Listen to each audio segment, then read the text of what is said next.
Chapter 29, Cockneys. Then there is the steam engine style of driving. Remember, we're talking about he's a workhorse now. And so there's all these different kinds of drivers that rent him for work. So then there is the steam engine style of driving. These drivers were mostly people from towns who never had a horse of their own and generally traveled by rail. They always seemed to think that a horse was something like a steam engine, only smaller. At any rate, they think that if only they pay for it, a horse is bound to go just as far and just as fast and with just as heavy a load as they please.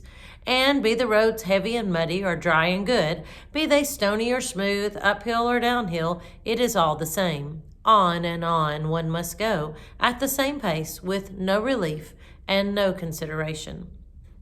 These people never think of getting out to walk up a steep hill. Oh no, they have paid to ride, and ride they will. The horse? Oh, he's used to it. What were horses made for, if not to drag people uphill? Walk. A good joke indeed. And so the whip is plied, and the rein is chucked, and often a rough scolding voice cries out, "Go along, you lazy beast!"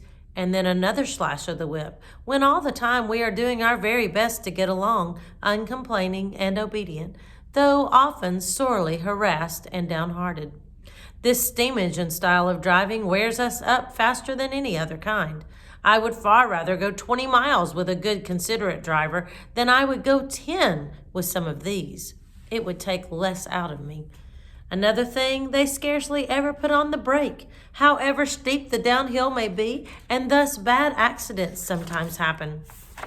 Or, if they do put it on, they often forget to take it off at the bottom of the hill, and more than once I've had to pull halfway up the next hill with one of the wheels held by the brake, before my driver chose to think about it. And that is a terrible strain on a horse. Then these cockneys, instead of starting at an easy pace, as a gentleman would do, generally set off at a full speed from the very stable yard. And when they want to stop, they first whip us, and then pull up so suddenly that we are nearly thrown on our haunches, and our mouths jagged with the bit. They call that pulling up with a dash. And when they turn a corner, they do it as sharply as if there were no right side or wrong side of the road. I well remember one spring evening I and Rory had been out for the day. Rory was the horse that mostly went with me when a pair was ordered, and a good honest fellow he was. We had our own driver, and as he was always considerate and gentle with us, we had a very pleasant day. We were coming home at a good smart pace about twilight. Our road turned sharp to the left, but as we were close to the hedge on our own side, and there was plenty of room to pass, our driver did not pull us in. As we neared the corner, I heard a horse and 2 wheels coming rapidly down the hill toward us. The hedge was high, and I could see nothing, but the next moment we were upon each other. Happily for me, I was on the side next to the hedge. Rory was on the left side of the pole and had not even a shaft to protect him. The man who was driving was making straight for the corner, and when he came in sight of us, he had no time to pull over to his own side. The whole shock came upon Rory. The gig shaft ran right into the chest, making him stagger back with a cry that I shall never forget. The other horse was thrown upon his haunches and one shaft broken. It turned out that it was a horse from our own stables, with the high-wheeled gig that the young men were so fond of. The driver was one of those random, ignorant fellows who don't even know which is their own side of the road, or if they know, they don't care. And there was poor Rory with his flesh torn open and bleeding and the blood streaming down. They said if it had been a little more to one side, it would have killed him. And a good thing for him, poor fellow, if it had. As it was a long time before the wound healed, and then he was sold for coal carting. And what that is, up and down those steep hills, only horses know. Some of the sights I saw there, where a horse had to come downhill with a heavy loaded 2-wheel cart behind him on which no brake could be placed, make me sad even now to think of.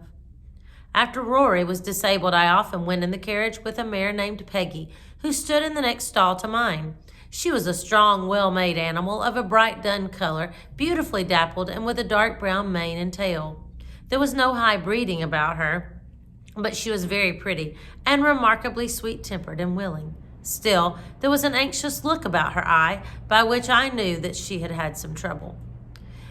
The first time we went out together, I thought she had a very odd pace. She seemed to go partly a trot, partly a canter, 3 or 4 paces, and then a little jump forward. It was very unpleasant for any horse who pulled with her, and made me quite fidgety. When we got home, I asked her what made her go in that odd, awkward way. "Ah," she said in a troubled manner, "I know my paces are very bad, but what can I do? It really is not my fault. It is just because my legs are so short. I stand nearly as high as you, but your legs are a good 3 inches longer above your knee than mine, and of course you can take a much longer step and go much faster. You see, I did not make myself. I wish I could have done so. I would have had long legs then. All my troubles come from my short legs," said Peggy in a desponding tone. "But how is it," I said, "when you are so strong and good-tempered and willing?" "Oh, why, you see," she said, "men will go so fast, and if one can't keep up to other horses, it is nothing but whip, whip, whip all the time.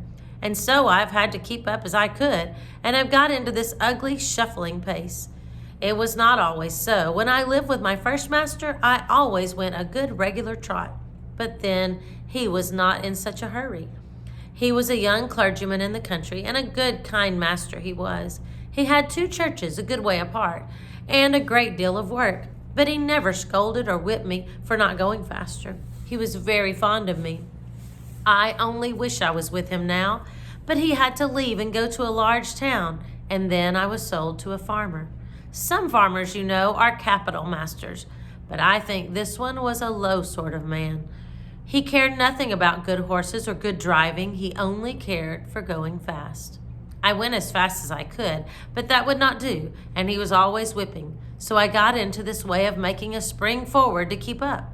On market nights, he used to stay very late at the inn and then drive home at a gallop. One dark night, he was galloping home as usual when all of a sudden the wheel came against some great heavy thing in the road and turned the gig over in a minute. He was thrown out and his arm broken, and some of his ribs, I think. At any rate, it was the end of my living with him, and I was not sorry. But you see, it will be the same everywhere for me, if men must go so fast. I wish my legs were longer." Poor Peggy! I was very sorry for her, and I could not comfort her, for I knew how hard it was upon slow-paced horses to be put with fast-paced ones. All the whipping comes to their share, and they can't help it. She was often used in the phaeton, and was very much liked by some of the ladies, because she was so gentle. And sometime after this, she was sold to 2 ladies who drove themselves and wanted a safe, good horse. I met her several times out in the country, going a good steady pace and looking as happy and contented as a horse could be. I was very glad to see her, for she deserved a good place. After she left us, another horse came in her stead. He was young and had a bad name for shying and starting, by which he had lost a good place. I asked him what made him shy. And we'll finish that chapter in our next time. See you then.